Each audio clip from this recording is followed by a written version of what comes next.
It was chaos.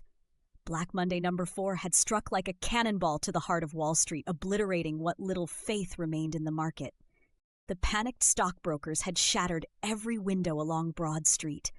Millionaires who moments earlier had boasted of eternal financial glory now clawed at the bronze bull statue with sledgehammers and broken fence pickets, desperate to destroy their failed idol of prosperity. On the streets, the people had erupted into a raging sea. Furious, starving masses poured from the subways, wielding cardboard signs demanding relief, while others set dumpsters ablaze in protest. It wasn't just a financial disaster. It was the beginning of social collapse. Above it all, framed in the chaos, an orange billboard towered over Lower Manhattan, displaying a grinning President Trump waving a golf club. The slogan beneath read, "Only fraudsters complain when their pension checks don't arrive." And yet, miles away in Washington, D.C., inside the White House's sprawling dining hall, the nation's elite were indulgently feasting as though the end of the world was merely passing entertainment. Bottles of vintage champagne crowded the linen-draped tables. Platters groaned under the weight of golden-crusted fried chicken, and tubs of mashed potatoes slathered in rich gravy.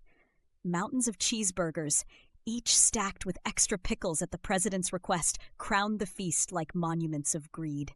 President Trump sat at the head of the table, his golf visor perched above his eyebrows. He stabbed at his plate with a plastic fork, delivering speeches to his cabinet between bites of crispy chicken skin. "Golf is my legacy," he declared, slamming his Diet Coke onto the table. "Not some ridiculous pension checks. People need to understand they're losing because they're fraudsters. Simple math."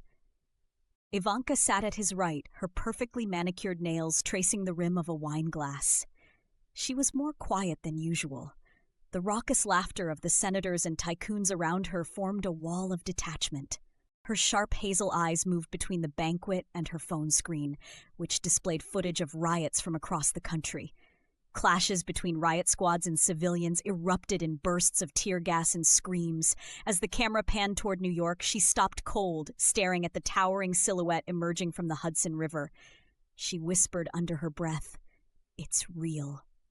Back in New York, the ground trembled. The air was suddenly alive with a thundering presence, majestic and terrifying. The horns, the antlers. It was Moose Godzilla. The towering hybrid had emerged from legend, born in the frozen wilderness of northern Quebec. According to folklore, it had once been an ordinary moose wandering alongside the St. Lawrence River. But one frigid winter in the early 1980s, after nuclear waste seeped into the icy waters, the moose drank deeply and changed forever. Its antlers grew massive, its body stretched by unimaginable radiation, and its heart fused with an unquenchable spirit of duty. Moose Godzilla was born, guardian of Canada's honor and North America's dignity. As Moose Godzilla approached Manhattan, its giant antlers glowed with an ethereal light, dragging behind it a flock of Canada geese trained like soldiers in formation. But its true payload was the enormous sled strapped to its back, a buffet of poutine large enough to feed the starving millions. Golden fries drowned in cascading rivers of gravy and cheese curds glistened in the sunlight. Moose Godzilla wasn't just here to save New York's stomachs, it was here to heal its soul.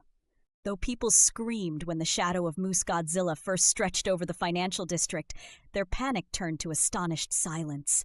Children pointed, reporters abandoned their cameras to gape. When the great beast roared, its voice echoed through the city. "Your greed has betrayed you. Your anger will consume you.